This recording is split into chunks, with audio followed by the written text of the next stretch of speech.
Hola amigos, bienvenidos a Podcast Dojo, el Homebrew Dojo del karate funcional. Mi nombre es Jorge Garibaldi, hoy estamos en el episodio 301 y vamos a hablar sobre la distancia en el karate.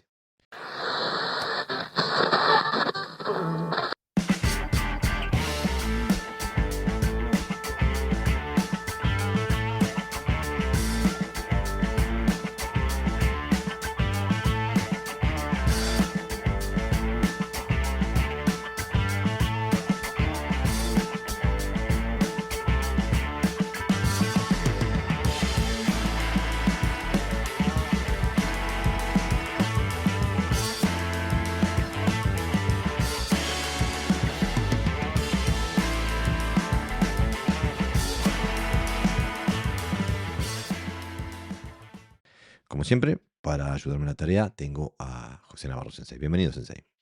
Hola, Jorge. Empezamos de nuevo, ¿no? Con el Empez- 301 o uno, depende cómo el te quedemos. 001, ¿no? El 001, sí. Bueno, bueno, estamos terminando el año y bueno, vamos a seguir todo lo que podamos y bueno, vamos a ver cuántos alcanzamos a hacer antes de empezar por el 2026, ¿no? Sí, porque cada vez nos divertimos más haciéndolo, con lo cual tenemos gasolina. No nos para nadie, ¿viste? Yo sé que le duele a alguno, pero no nos para nada.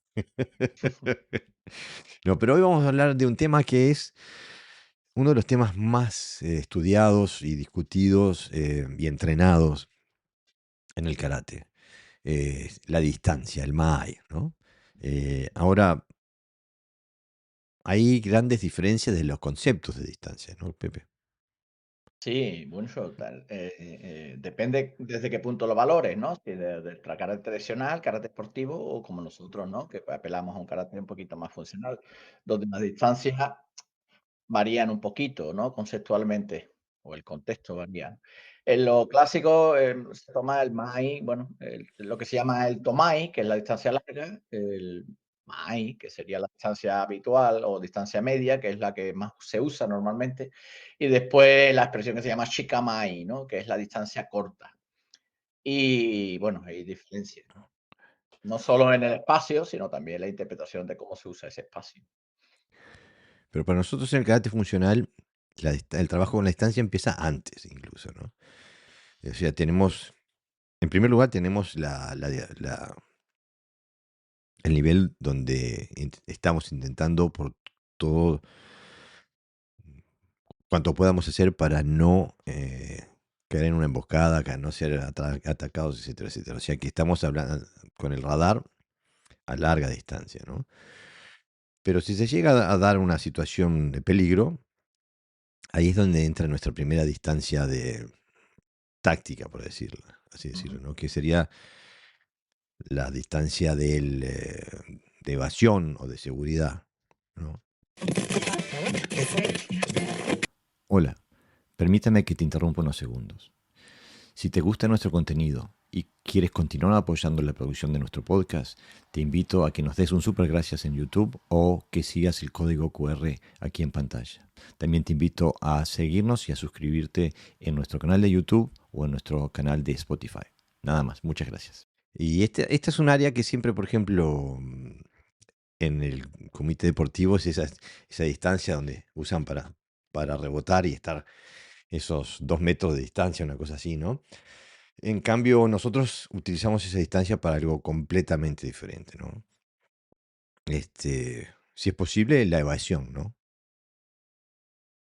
Evidentemente, si trabajamos la defensa personal, lo primero es defenderse y a veces implica también huir, ¿no? No tenemos la sensación o no debemos de tener la sensación de que porque nos vamos o huimos hemos perdido, Claro. porque a veces contemplamos siempre desde el punto de vista como muy guerrero, ¿no? De hecho, incluso las distancias siempre se contempla, o en la mayoría de los casos, pues, la gente que no tiene mucha experiencia en el karate, como que ya se ha comenzado el combate, entonces tengo una distancia larga para pelear, una distancia media y una distancia corta.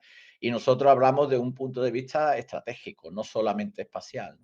Claro, el otro día tenía esta discusión con un compañero que escribía, comentaba en nuestro canal de YouTube, donde decía que él no veía gran diferencia entre la pelea y la defensa personal, ¿no? Y yo le Aquí decía, aparece una, por ejemplo. ¿cómo? Aquí es Aquí aparece uno. aparece una, exactamente. Ujú. Pero aparte, digo, la motivación básica es de que, la pelea te querés ganar en la defensa personal, querés sobrevivir. Digo, ya eso te da una pauta técnica, táctica totalmente diferente. Este, y eso se refleja en el trato, cómo tratamos la distancia, bueno, en este caso, ¿no? De seguridad o de evasión. O sea, ya no estamos pensando en ganar o ni siquiera en entrar en el conflicto, sino que estamos viendo cómo salir del conflicto, ¿no? Hombre, la defensa se entiende desde un punto de vista inteligente. Sí, no tiene que ser una defensa, es una Geuke porque el otro te ataca Noizuki exclusivamente, ¿no? Mm. Una defensa es una manera de sacarle ventaja al otro en un contexto amplio. Y si no, nos vamos a la Segunda Guerra Mundial cuando los rusos, ¿no? Desaparecieron de las grandes ciudades y los alemanes llegaron y no había nadie, ¿no? Y se morían por el camino con el frío, con el hambre, ¿no? Con las carencias de todas esas cosas que necesitaban para avanzar, ¿no? Porque no tenían nada que invadir. Entonces, es una estrategia clara de evasión que además triunfó, ¿no? Lo extraño es que esto no se de esto se habla mucho en los textos filosóficos del karate, pero no es algo que se Ujú. entrene especialmente en el tatami, ¿no? De cómo, Por lo eh, mismo, quizás por la influencia deportiva, ¿no? O mm, guerrera incluso, ¿no? De que hay que enfrentarse a todo, ¿no? La vida y hay que ir siempre, ¿no? A todas, ¿no? siempre para adelante, sí. Siempre para adelante, claro, y es romántico, pero no es real, ni siquiera, es aconsejable. Claro.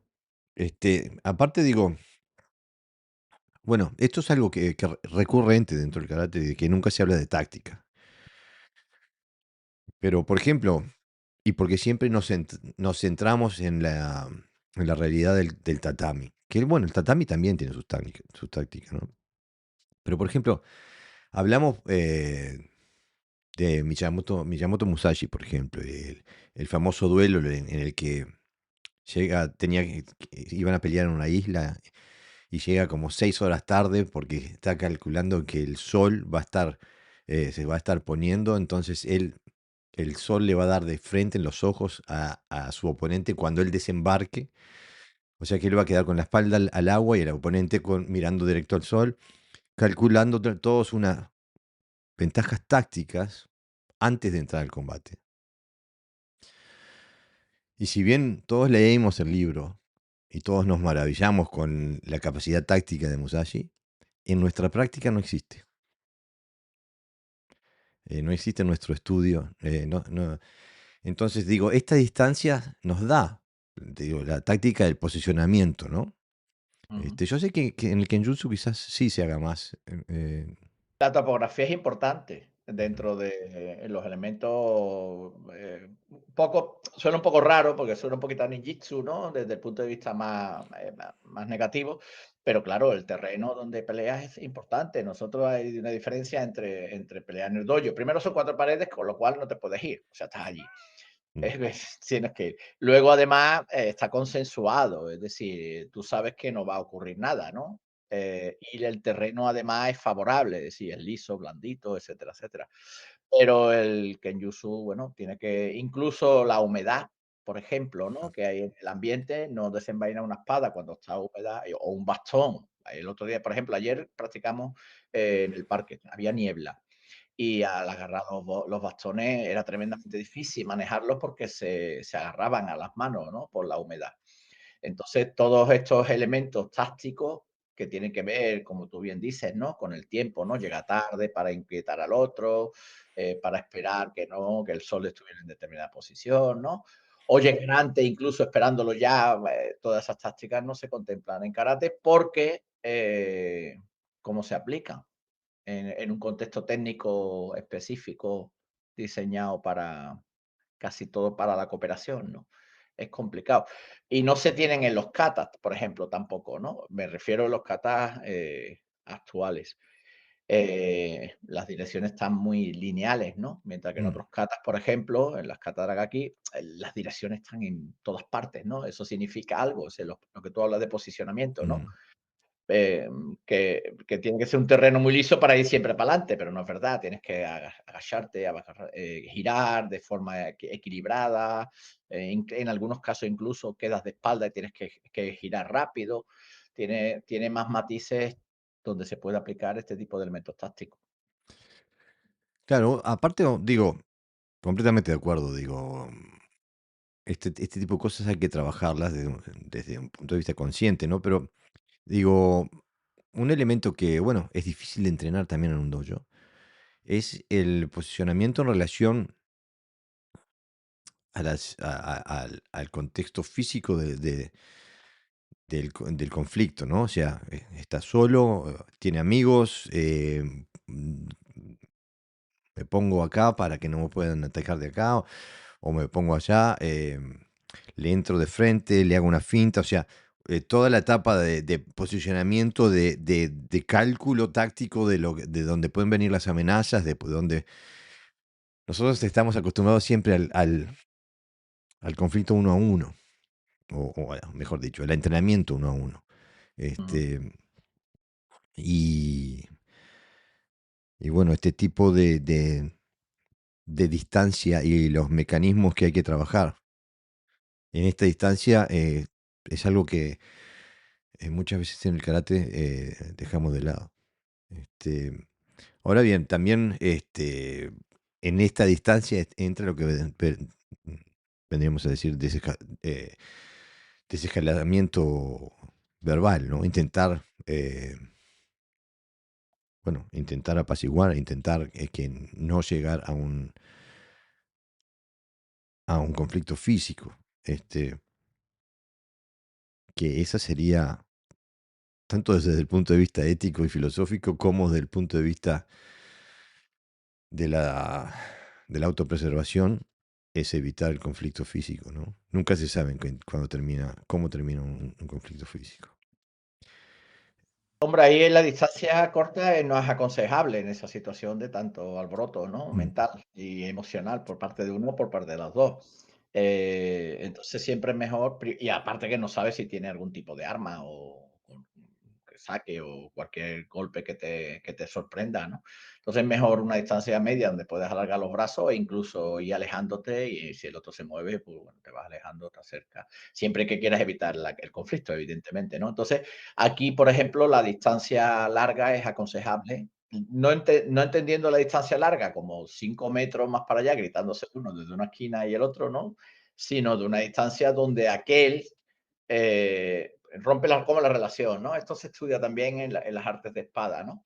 Tú ves que al principio, por ejemplo, cuando quieres conflicto, te vas acercando. Bueno, ¿qué te voy a decir a ti? Que tú has practicado en Jiu-Jitsu, ¿no? Te vas acercando, ta, ta, ta, ta, pero cuando termina de evitar el conflicto, te vas alejando. Entonces hay como un punto de distancia donde como se rompe esa relación mm. emocional, ¿no? Que se puede calcular, si queréis, con un metro, pero sí, que más o menos depende de la intensidad del otro. Y evidentemente la distancia larga en ese caso sería aquella donde, bueno, el otro siente que tú no estás, que tú no eres una amenaza, ¿no? Por lo tanto, hay su energía baja. Aparte digo, uno, hay un aspecto a tomar en cuenta sobre el conflicto físico en que no se sabe cómo termina. Quería contarles una anécdota. Acá en Dinamarca es muy común de que cuando las madres tienen bebés y salen a tomarse un café con las amigas o con su marido, dejan el carrito con el bebé afuera del café. ¿Tá? Cualquiera de nuestros países estaríamos escandalizados, pero aquí es muy común de que alguien, cuando uno deja el carrito afuera.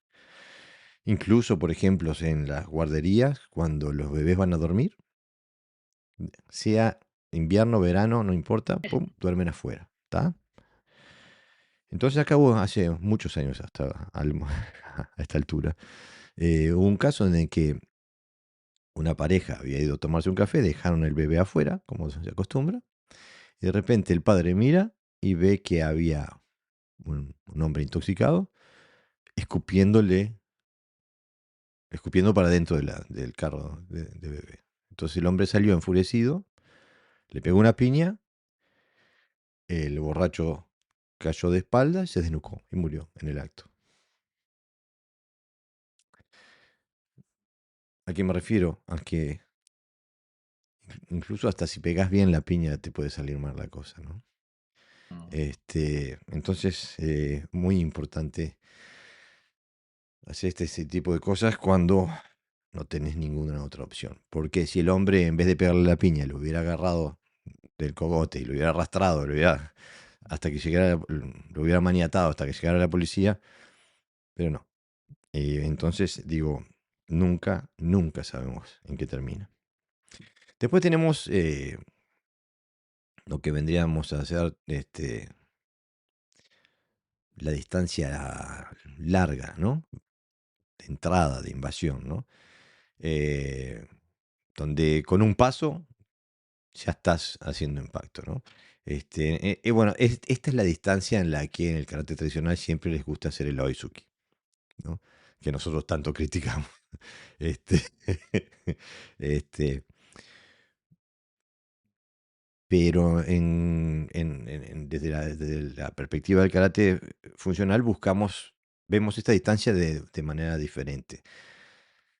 No estamos a la espera de que el otro pegue para nosotros hacer algo, ¿no?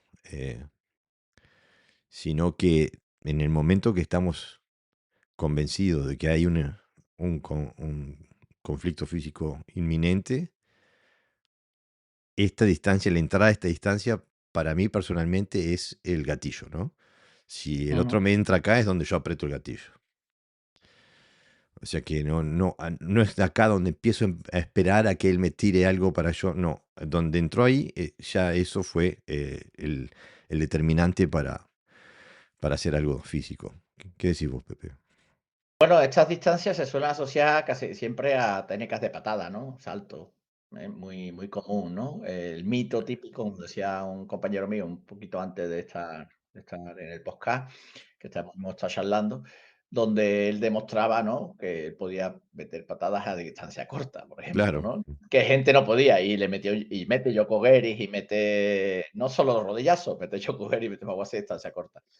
Y aquí refuerza un poco, si alguien conoce Tomari no Pasai, ¿vale? No el clásico de competición que hace muy bonito, un mm, deslizamiento con las piernas en Neko Ashidashi y después pegan el salto hacia adelante, sino el más tradicional, digamos, el más okinawense, hace eso. Está ahí, da un paso y entra con la otra. Y entra precisamente haciendo este movimiento, que es mm, agarrar la cabeza y con una, ¿no? mm. Quiere decir que hay una invasión previa desde la distancia larga. O sea, que Claro, ya el katas tradicional está. O sea, no estoy aquí, hace un yokogeri o un salto desde el sitio. Así que es una táctica, evidentemente, donde sorprendes al otro.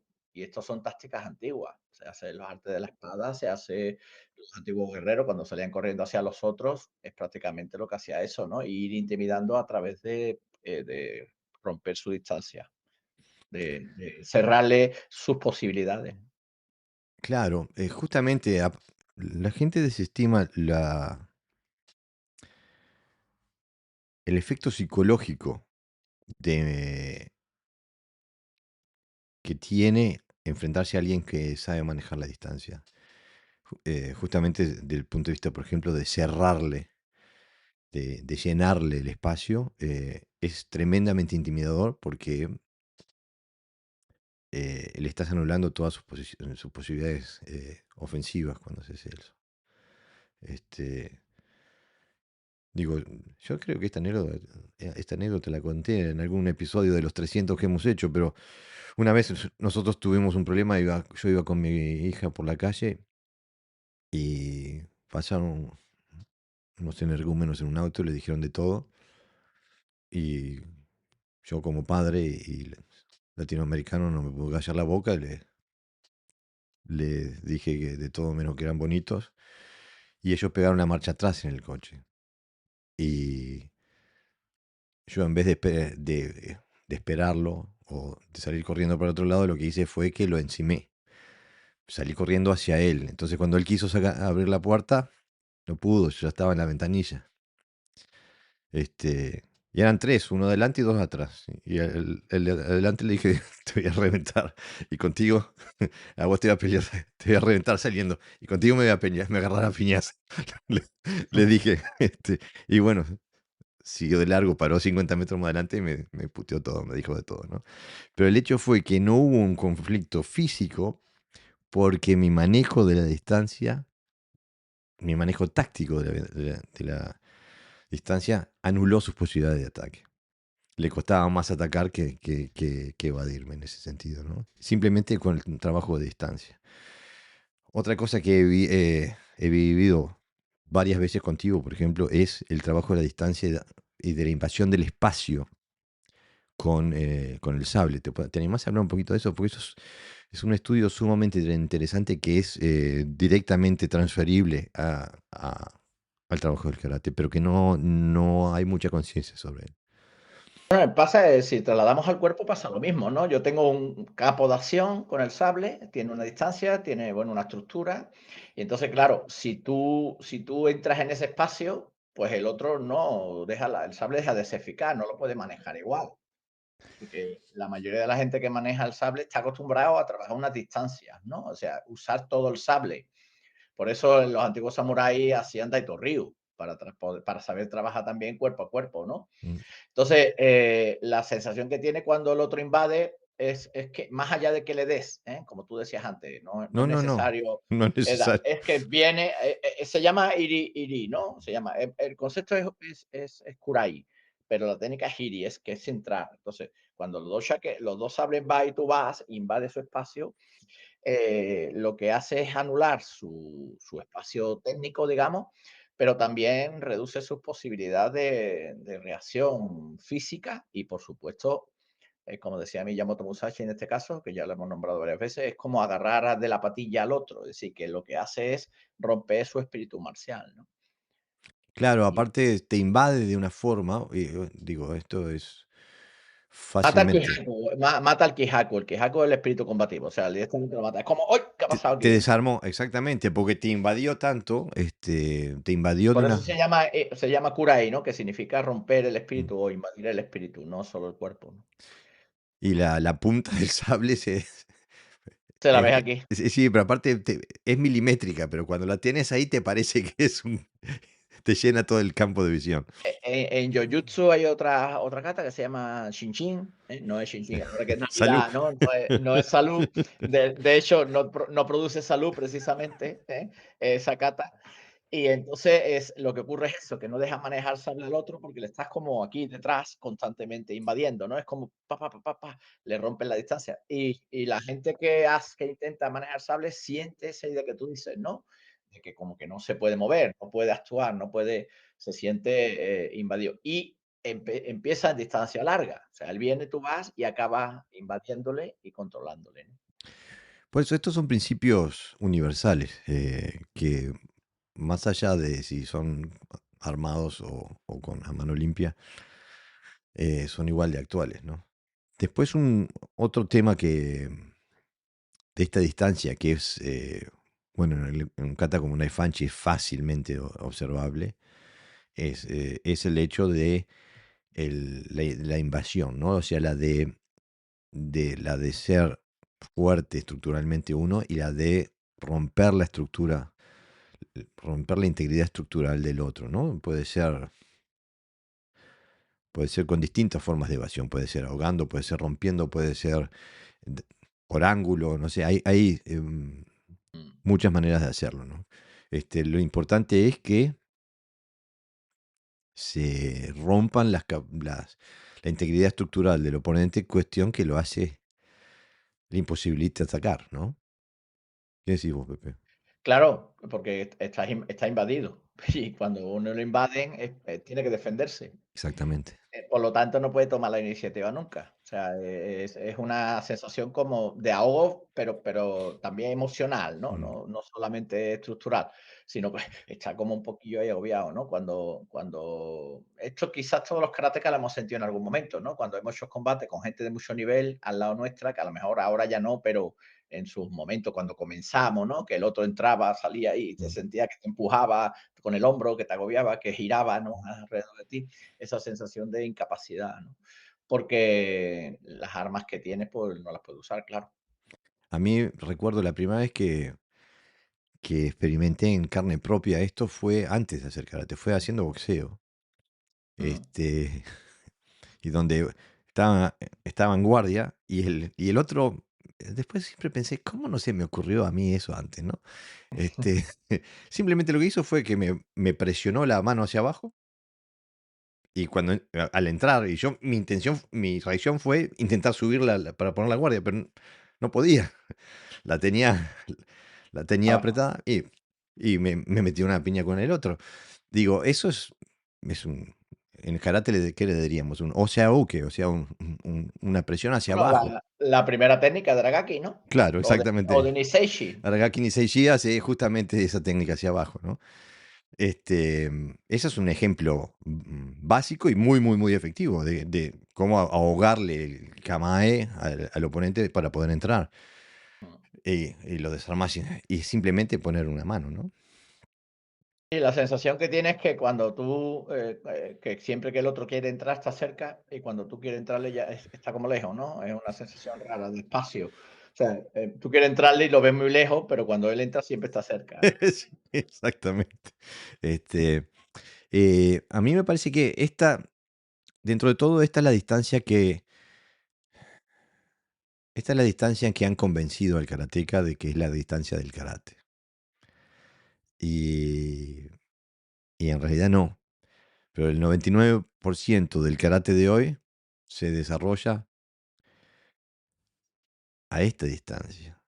Incluso con katas, basándose en katas tan fundamentales como el Naifanchi o el Teki, es obvio, se cae de maduro de que no es de larga distancia. Igual cuando se buscan los bunkai, bueno, está la persona nuevamente en Sengoku Dachi y hace un Oizuki, ¿no? Como siempre. Este, pero el karate tiene más distancias y no viene por estilos.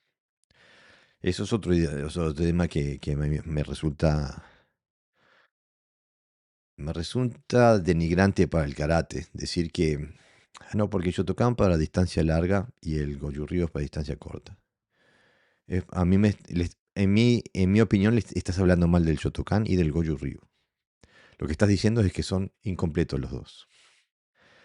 Si el karate, para el que el karate sea completo, se tiene que desarrollar en todas las distancias. En todas. Si no, no es un arte marcial. Es una parte de un arte marcial. ¿Qué decís vos, Pepe? Bueno, se critica mucho al boxeo porque está limitado, no pueden barrer, no pueden proyectar y solamente se trabaja a una distancia corta porque son los puños. Pero nosotros lo hacemos al revés sin darnos cuenta, ¿no? Mm. Bueno, yo no, pero vamos, él sí lo he hecho en su momento. Entonces, claro, hay una limitación porque cualquiera que tiene cierta experiencia en combate sabe que si el otro quiere pegarte, se va a acercar. No te va a tirar un puño desde lejos. Ah, no, pero te tira el Eso chi. solo ocurre, sí, bueno, el chi, o te eso es más peligroso porque es más difícil de defender. Claro, existe el TOATE incluso en algunas escuelas, ¿no? Donde el golpe a distancia, ¿no? Claramente, o sea, casi sin tocar, ¿no? Y se hace práctica. Vi un vídeo que me dio un compañero, donde salen los 2 corriendo en Kamae, no están ni corriendo, salen en Kamae Sekusudachi, de momento se encuentran en un punto, uno hace un Suki, el otro hace una Goku y lo derriba, ¿no? O sea, este tipo de distancia, eh no sé exactamente para qué se hace ese ejercicio. Quizás tenga relación con el kendo, de que los 2 van con la espada y bum, y se corta. Ah, El que es más hábil, lo que ocurre es un que gira muy traslado rápido. directo. Claro, es un traslado directo, pero creo que no saben que es un traslado directo. Pero no tiene mucha lógica en las manos vacías, evidentemente, ¿no? Tal como se estaban practicando, por lo menos. Entonces, bueno, mm, si tú dominas el cuerpo a cuerpo, pues es la base de la defensa personal. Porque ahí hay más digamos, más conflicto, es donde mayor conflicto existe. Ya vamos a llegar al cuerpo a cuerpo. tranquilo. Vale. No, me refiero por las distancias, ¿no? Distancia, media, distancia corta, distancia, sí. Porque como existen técnicas, pues a cada técnica hay que aplicarle una distancia. Entonces practicamos esas técnicas para distancia larga, otras técnicas para distancia media y otras técnicas. Ah, por Y cuando supuesto. no, y cuando no se queda muy claro, pues no pasa nada. La distancia larga, como tú bien decías, ¿no? Es la distancia larga, tú me atacas desde lejos y punto. Pues claro, si el Oizuki es el Maigeri largo también, ¿no? Mm. Es como la patrimonio de la humanidad dentro del karate.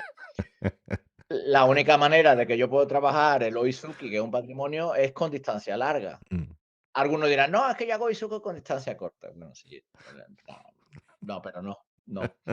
No, a mí no me convence porque la mayoría de las cosas claro. Entonces está estipuladas instancias de cooperación. Eso es lo que se llaman lo que nosotros llamamos en el dojo distancias de cooperación. Claro. Mira, Y las distancias que nosotros hablamos son distancias de conflicto, o sea, donde se puede producir un conflicto y tienes que saber dominar esos 3 espacios. y no solamente distancia de conflicto donde está todo en juego, donde, bueno, cualquiera que haya visto alguna de las películas de samurái clásicas, por ejemplo las de Akira Kurosawa, ven que siempre los espadachines están lejos de sí mismos y cuando se empiezan a acercar, se acercan milímetro por milímetro por milímetro por milímetro. Y es porque cualquier movimiento te cuesta la vida. O te cuesta una mano, o te cuesta una pierna. O sea, la inversión es tan grande que el margen de error es muy, muy limitado y el error te cuesta enormemente. Por eso se intenta, se apuesta sobre lo seguro, en lo más que se pueda, ¿no? En algún momento hay que tirarse al agua, pero no le regalás nada al oponente, porque los costos del enfrentamiento pueden ser enormes, que te pueden costar la vida o te pueden cambiar la vida, ¿no? Quedar manco o rengo. Entonces, como vos decís, hay cosas que parecen plausibles dentro del ámbito del dojo que nunca se te ocurriría hacerlas afuera. Nunca se te ocurriría hacerlas afuera. Que está bien, que hay gente que es especialista en hacer algo y que lo puede hacer en cualquier situación, sí, pero como regla no, ¿no? Este, hoy justamente en el dojo, hoy estaba hablando con un alumno que estaba parado frente al saco de arena haciendo un soktogeri, ¿no? O sea que vendría a ser Yoko un Beren. yokogeri, exactamente. Pero digo, pero si está de frente, hacele un maigeri. Digo, porque vale digo, el tiempo que perdés en hacer el yokogeri, especialmente cuando no sos un súper especialista, digo, la patada para el costado está para pegarle a alguien que está al costado. Sí, es mucho más económico hacer un maigiri para adelante y un yokogeri para el lado. Que hay gente que son unos cracks pateando y que te la pueden hacer, sí. Pero de forma general es mejor ser lo más conservador posible. Y me dice, sí, pero yo he visto en los torneos hacer esto, sí. Porque en los torneos lo máximo que pierden es un punto, no pierden la vida. Entonces, la voluntad de arriesgar es otra, ¿no? Bueno, llegamos a la distancia media, ¿no? Ujú. Este, y ahí donde realmente podemos empezar a agarrar y pegar, ¿no? Donde no solamente estamos hablando de romper la integridad estructural del oponente, pero sino que ya estamos hablando de romper su físico, ¿no? Estamos hablando ya de entrar directamente en donde el oponente reciba nuestros ataques, ¿no? ¿Qué decís de eso, Pepe? Hombre, la cercanía física, eso es lo que marca, ¿no? Mm, La capacidad de defender, de atacar. Ahí, bueno, ahí tiene que intervenir la táctica. Si tienes que colocarte, si tienes dominio en un punto, como decíamos antes, ¿no? Donde seas capaz de llegar y que el otro tenga cierta dificultad en acercarse, mm. ¿no? Entonces es importante dominar bueno, toda esa distancia, ¿no? Y sobre todo tener gran movilidad, sobre todo en esa distancia, bueno, no sé, un objetivo fijo, que todo lo contrario que se hace en karate, ¿no? Me quedo parado para que el otro me defienda y luego me haga a X o Y, ¿no? Ahí la capacidad de entrar y salir es importante. Y luego el número de técnicas que se puede hacer a esa distancia aumenta. Ya en la distancia corta, pues vas a hacer un salto, un mago así largo, ¿no? Pero ahí ya tienes más recursos técnicos, como tú bien dices, patadas, ¿no? Te puede incluso agarrar, golpear desde lejos con los brazos, un poquito más, estirándose un poco, etcétera, etcétera. Entonces, es una distancia de mayor conflicto. Sí, sí, aquí es en la distancia donde podés hacer impacto y también podés ser impactado, ¿no? Mm, Aquí es la distancia donde duele. Y a mí es justamente, para mí esta es la distancia de transición. Yo si entro, luego, si yo logro entrar aquí, no salgo nunca más. O sea, claro. es donde invado y rompo, invado y rompo, invado y rompo, y no termino mientras tenga oposición, ¿no? Este, pero para esto hay distintas técnicas, como decías vos, y hay hay distintos recursos tácticos para utilizar. Por ejemplo, la otra vez hablábamos sobre el trabajo de... No me gusta decirle esquivas porque eso tiene una connotación defensiva, simplemente. Pero el movimiento que puede ser utilizado de forma defensiva también puede ser utilizado de forma ofensiva, ¿no? Y aquí es donde está la posibilidad de trabajar con ángulos, trabajar con trabajo de pie que te permita crear espacios, crear eh, fintas tácticas, etcétera, etcétera. ¿Qué decís vos, Pepe? Sí, bueno, la movilidad ahí es esencial, ¿no? Así, porque como tiene una distancia de peligro, o sea, que te pueden golpear o agarrar o cualquier otra cosa, no puede ser un objetivo fijo. O sea, no le puedes dar una referencia, ¿no? Mm, Que entonces es importante. El zigzagueo, por ejemplo, ¿no? El picaboo que hace Tyson es claramente una esquiva ofensiva, ¿no? exactamente. Entonces, lo que pasa es que, claro, como en el karate, la cultura del karate ha metido las esquivas, en este caso, o la movilidad del tronco dentro del grupo de defensas. Por eso pensamos la esquiva como un movimiento defensivo. Es decir, nos esperamos que el otro ataque y nos Mm. ataca, ¿no? No, tú vas como buscando el hueco, ¿no? Como O imagínate, creándolo. o creándolo, hay un montón de perros que tienes que salir corriendo para allá, fuerza, y no vas ahí andando, vas zigzagueando, ¿no? Vas entrando bueno, al vacío del otro, ¿no? En situaciones de ofensiva, en este caso, ¿no? Y es un recurso muy útil. Y sobre todo, eso, ¿no? Que lo que hace es que distraes al otro por un lado para poder escaparte o entrar, ¿no? Hasta que entras en distancia favorable, que puede ser la misma distancia o la distancia corta, como tú bien decías. Eh, a mí lo que me gusta de esta distancia es que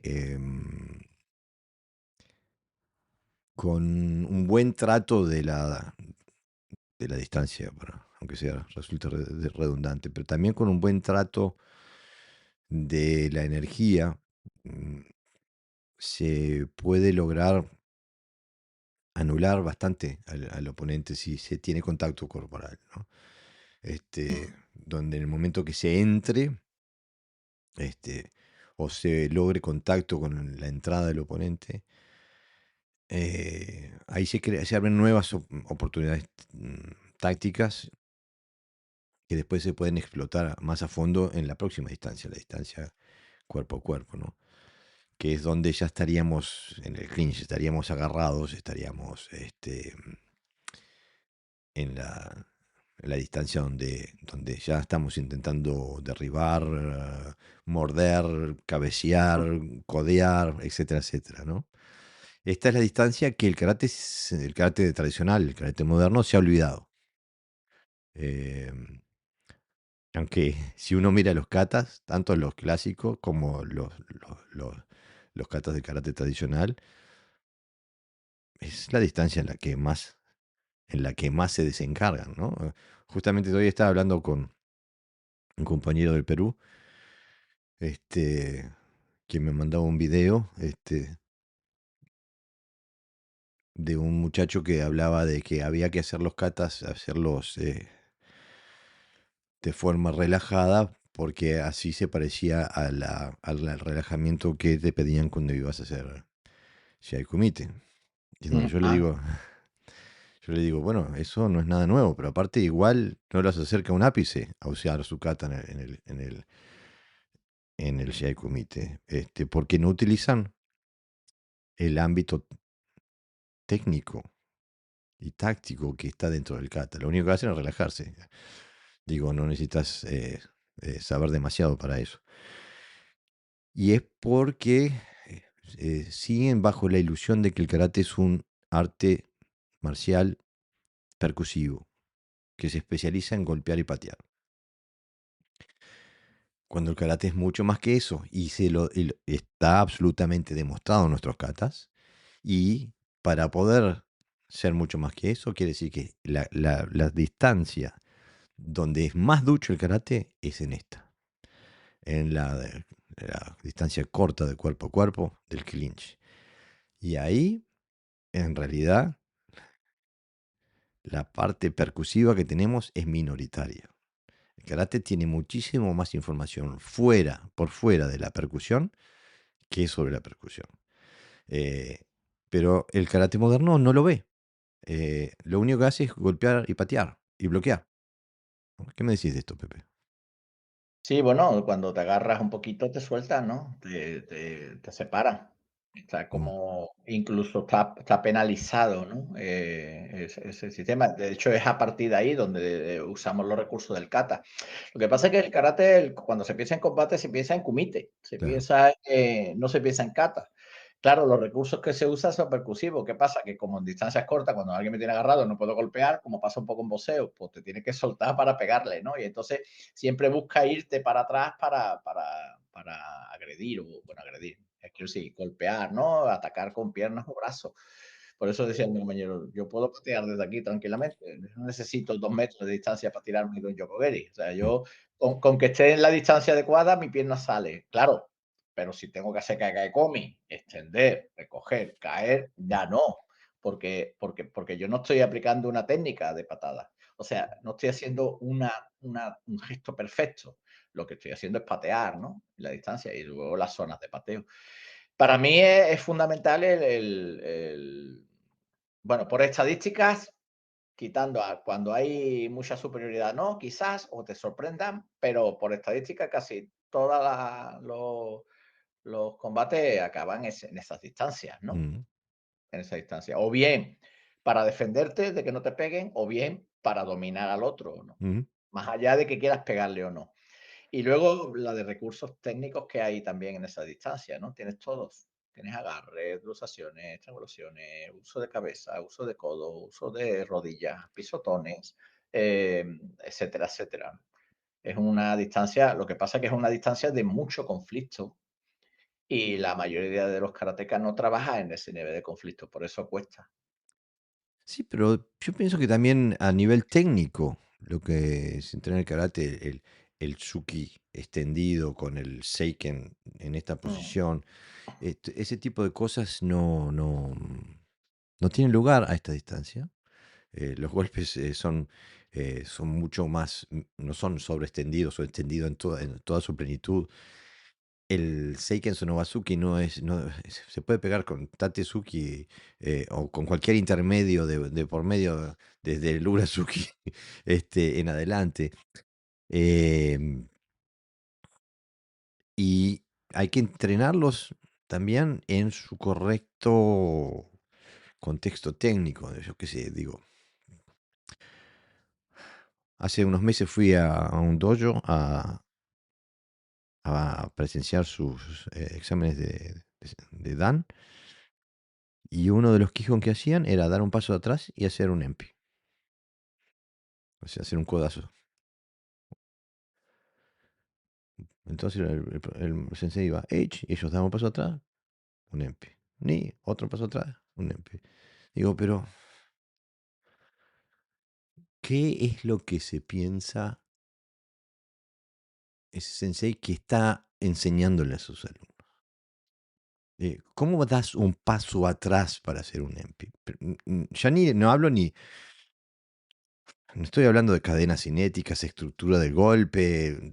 Digo, ¿en qué universo vos vas hacia atrás y das un golpe? Cualquiera, pero un empi todavía, ¿no? O sea que si yo estuviera cara a cara con el oponente, doy un paso hacia atrás, quedo a 1 metro y pico de distancia y ahí le intento dar un codazo. Eh, a lo que me refiero es la miopía táctica que tiene el karate normativo, que hacen estas cosas que no tienen sentido, este, buscando algún beneficio motriz. No se me ocurra qué otra cosa puede ser. Este, en cambio, lo que nosotros necesitamos hacer es entrenar este tipo de cosas con impacto sobre objetos, o sobre saco de arena o lo que sea, a corta distancia, la distancia que lleva a agarrarle la nuca a alguien y darle un codazo en la cara. Esa es la distancia donde hay que entrenarlo. Porque esa es la distancia en la que vamos a estar si en algún momento necesitamos usarlo, ¿no? ¿Qué decís vos, Pepe? Yo sí veo la de cadena cinética. Y evidentemente estrategia. En el caso, porque has hecho el gesto de Agempi, ¿no, Sí. Jorge? Mm, Entonces, la cadena motriz, o sea, el movimiento motriz que realiza ese EMPI es el mismo que un gancho. mm, Exactamente igual. La zona de contacto lo que varía. Y toda la gente que quiere pegar gancho se acerca. O sea, se claro. acerca. Que no significa que no haya un golpe hacia atrás en un momento dado de contra, ¿vale? Mm. Que también existe. Pero su máxima eficacia se produce en corta distancia, de corta distancia, y ahí es donde me permite mayor desarrollo, ¿no? Que es golpe hacia arriba y luego sacar el codo. Y creo que en pocas catas, ¿no? Viene un codazo hacia atrás. No, te voy a decir que por qué no, porque los que vienen en Maguasi, porque algunos me dirán, bueno, en Niseishi viene, Pero eso es una proyección, no un EMPI. es un agarre y una estrangulación Sí, tirando de él para sí. atrás. Entonces, Pero claro, no se me ocurre yo una. sé un montón de catas y no se me ocurre ninguna, ¿eh? Y menos este Age. Quiero decir que es un Quijón más que desarrolla lo que tú dices, pues, yo qué sé, el sentido del espacio yendo para atrás, el equilibrio, aunque lo hacen como técnica marcial, pero bueno, hay otra, es como los ejercicios de equilibrio. Tú puedes hacer cualquier ejercicio de equilibrio, lo que pasa es que hay algunos más específicos que te desarrollan más el equilibrio que otros, ¿no? Y esta precisamente no es una de las técnicas que mejor. Y luego, aparte, cómo influye en la cabeza de los karatecas A cuando eso hacen eso. digo. Es que ese es el problema. El problema no es hacer un ejercicio, sino qué ventaja sacas y qué estás metiendo en la mente de esos karatecas para pensar que tú yendo para atrás en Senkusu Dachi, perfecto, hagas una Genpi y eso vaya a funcionar en diferentes contextos marciales, ¿no? Porque cuando practicamos una técnica no es esto es para esto es para esto y esto es para esto. Es decir, es que funcione. Da igual el estilo con quien practique, con quien pelee, el que te venga, tiene que funcionar, si no, no es funcional. Es solamente un Quijón más, digamos, casi de suerte que a veces se hace, ¿no? Claro, y mi argumento en este caso es que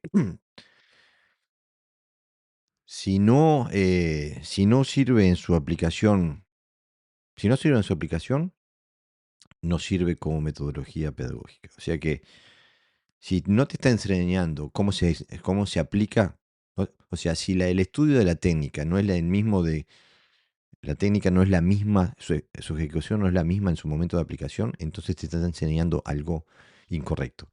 Entonces, por eso para mí, dar un paso vertical de un Senku Sudachi a otro Senku Sudachi y hacer un Empi hacia arriba, una Empi, no tiene el absoluto sentido. No tiene.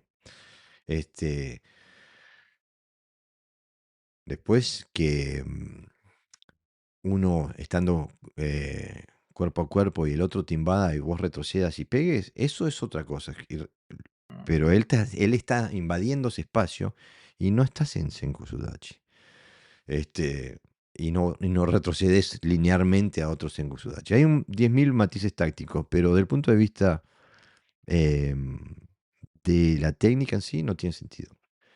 Tiene mucho mejor sentido hacerlo en su contexto táctico correspondiente, que entre otras cosas, una de las gigantes ventajas que tiene es que te enseña a manejar la distancia de forma correcta para poder hacer esa técnica. Entonces digo, aquí en esta distancia es los golpes de codo, los cabezazos, em, los golpes, los ganchos bajos, altos, perdón, este, los agarres, las proyecciones salen de aquí, todo ese tipo de cosas. em,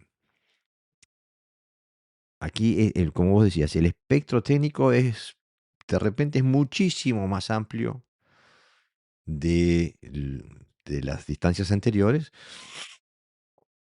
y le digo al oyente que lo crea o que no, pero el karate tiene todas las armas necesarias en esta distancia también. ¿Qué decís vos, Pepe? Bueno, nosotros lo estamos contestando, ¿no? Con la práctica diaria. Hemos puesto muchos ejemplos, pero nosotros lo practicamos y es tremendamente útil y viene de los katas. Nosotros, la mayoría de la información técnica viene de ahí. Mm, Otra cosa son elementos tácticos, que sí lo podemos trasladar de otros sistemas, ¿no? Pero nosotros hacemos las técnicas específicas, no literales, ¿eh? No penséis que lo hacemos, venga, lo hizo aquí. Y la información que tienen los katas es tremendamente rica, ¿no? De agarre, de desequilibrio. Bueno, un Yakosuki es un desequilibrio de corta distancia. La gente piensa siempre en Yakosuki como Atemi, pero estoy agarrado a los brazos, hago este movimiento, desequilibrio, luego entro, barro, pateo, no sé. Están absolutamente una gama de variedad técnica necesaria, porque también las tácticas son variadas, ¿eh? Puedo aguantar ahí, ¿no? Puedo moverme, ver los ángulos, buscar el ángulo por la espalda, queriéndome filtrar, queriéndome escapar, es decir, controlándolo. Es de una gran riqueza, ¿no? Esa distancia. Te da mucha, mucha información y te la contextualiza muy bien. Quiero decir que hay poca fisión en ese aspecto, ¿no? Porque si barres al otro lo barres y si no, es que te estás usando mal, ¿no? Con lo cual es una distancia mucho más realista a la hora de la práctica, ¿no? No creamos una distancia, digamos, de protección ficticia donde yo sé que tú me vas a atacar desde lejos y yo te voy a hacer tal. Ahí, bueno, hay como mucho intercambio de información. claro, y hay información profunda. Hoy, por ejemplo, estábamos trabajando este, una parte de Tomar y Wando, Ujú. la parte donde hace toda esta parte, ¿no? Em, donde estamos trabajando con una estrangulación, ¿no? Este, agarrando las dos partes La del solapa, ¿no? seguro de la solapa, ¿no? Este, ese tipo de información están a simple vista en el kata, pero para poder verlas tenés que abandonar la idea del karate como un sistema que se basa en golpear y patear.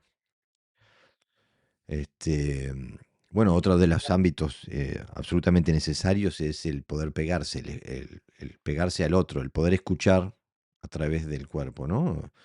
El muchimi, el de ser pegajoso, ¿no? De poder acompañar y leer sus intenciones y su energía y la dirección de esa energía para poder anularla o usarla en su contra.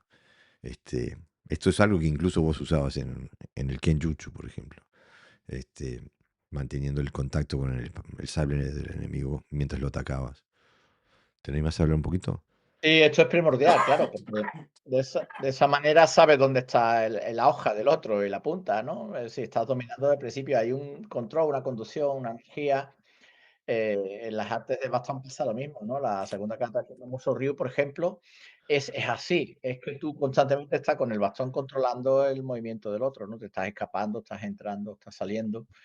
Es una táctica muy habitual y por supuesto, en los contactos, en la zona, en los movimientos de contacto, incluso cuando te golpean en corta distancia, ¿no? Que absorbes, que aprendes a absorber, aprendes a no a que el impacto no sea al 100% en el cuerpo. Y vas como a través de ese cambio, de ese toque, ¿no? De ese contacto, bueno, vas conociendo también las debilidades del oponente, ¿no? Por dónde está más tenso, por dónde reacciona y no cede. Es un trabajo muy interesante a nivel de profundo, ¿no? A nivel de sensibilidad, ¿no? Con el movimiento del otro. mm, Yo recuerdo, por ejemplo, que hice en un entrenamiento en el dojo donde yo iba, había, bueno, uno de los compañeros era como una especie de sumo, pero bajito. O sea, era muy gordito, pero además gordito compacto. Es decir, cuando le daban los abdominales, como si le pegaras a un colchón de estos muy compacto. Era tremendamente fuerte. Y su cualidad, su habilidad era que si te agarraba ibas al suelo. O sea, claro. técnicamente era muy, muy deficiente, técnicamente me refiero en Atemis, pero si te agarraba ibas al suelo. Y una de las veces peleando con él me buscó, se metió detrás mía, pero yo en ese momento, cuando sentí el agarre, bajé el centro de gravedad y al entrar le proyecté, ni siquiera moví la pierna, fue un giro de cintura y voló por encima mía, ¿no? Una muestra clara de la eficiencia de ese tipo bueno, de Des- destreza, digamos, ¿no? De destreza de saber escuchar al otro mm. y cómo dominas a alguien que es superior a ti a nivel físico en esa distancia, pero que no tiene nada que hacer si estás ahí, ¿no? Si aplicas la táctica esta de forma correcta. Claro. Bueno, y después nos queda la quinta distancia que se le puede decir, este, de la cual el contexto táctico del karate o de la defensa personal es diferente. No, me refiero a la distancia del suelo, ¿no? O sea, estar en el piso. Y no creo que ofenda a nadie diciendo de que es necesario poder desenvolverse en el piso, pero también es sumamente peligroso estar en el piso desde el punto de vista de la defensa personal. O sea que nosotros no intentamos, no estamos interesados en ser especialistas de jiu-jitsu brasilero o algo así, o sea, en el sentido de que poder desarrollar un combate ahí abajo, sino que lo que estamos interesados es o en poder terminar lo antes posible o en poder levantarnos y salir corriendo lo antes posible. Porque incluso si lo dominás, puede estar el amigo que viene al lado y te parte una botella en la cabeza, o te da una patada, o la puñalada, o lo que sea. O sea que estar en el piso entretenido con uno te deja vulnerable a su entorno. Entonces, l- no es un lugar en el que nosotros nos guste estar. En mi dojo entrenamos muy a menudo cómo desengancharse cuando estar ahí abajo y poder levantarse, ¿no? En vez de cómo ir al suelo, cómo no estar en el suelo, ¿no? Exactamente. No sé qué pensás sobre eso, Pepe. No, yo estoy totalmente de acuerdo. Es decir, el suelo no es un sitio cómodo para la defensa personal, porque de lo que se trata es, primero porque no puedes escapar si lo necesitas y bueno, necesita un gran esfuerzo también, ¿no? Es una táctica, digamos, que incluso en los kata no viene como tal. ¿No? Hay pocas katas que te digan vete al suelo y Mm, terminas en el suelo haciendo una luxación, ¿no? De mm, hecho, casi todas, incluso las que van para abajo para proyectar, rápidamente suben, ujú, ¿no? Cualquier movimiento que hagas hacia abajo, luego ya vas para arriba. Es necesaria trabajarla porque las posibilidades de que acabe en el suelo son altas, mm, pero hay que estudiar desde su aspecto más defensivo, ¿no? O sea, caer, por ejemplo, yo recuerdo que en una de los partidos de fútbol que yo hacía, cuando competía en fútbol, íbamos por los pueblos estos de Andalucía, de Sevilla sobre todo, nos encontrábamos y se fueron para el portero, ¿no? Y él lo que hizo fue agarrar al otro por debajo y luzarle el tobillo cayéndose y se levantó, y el otro cayó con el tobillo luzado. O sea, le hizo duró 3 segundos en el suelo y el otro no se pudo levantar, ¿no? Así que es decir, que tiene que ser tácticas de ese tipo, Mm. ¿no? De cómo yo incapacito al otro, pero yo no me quedo ahí jugando con él, ¿no? Uah. De hecho de hecho, mucha gente de Jiu-Jitsu reconocen que el Jiu-Jitsu es muy bueno para la defensa personal, pero que el inconveniente que tiene es el suelo. Mm. Sí, bueno, yo pienso que todo arte, si está bien encarado, puede servir, ¿no? El tema es justamente desde el punto de vista táctico, el ocuparse sobre uno te descuida a su entorno. Pero bueno, creo que hemos dicho lo que teníamos ganas de decir, y hemos llegado al fin del episodio 301. Nos quedan 299 más para poder hacer una nueva emisión en vivo. Todavía todavía queda mucha distancia, ¿no, Jorge? Bueno, con eso nos despedimos hasta la próxima vez. Venga.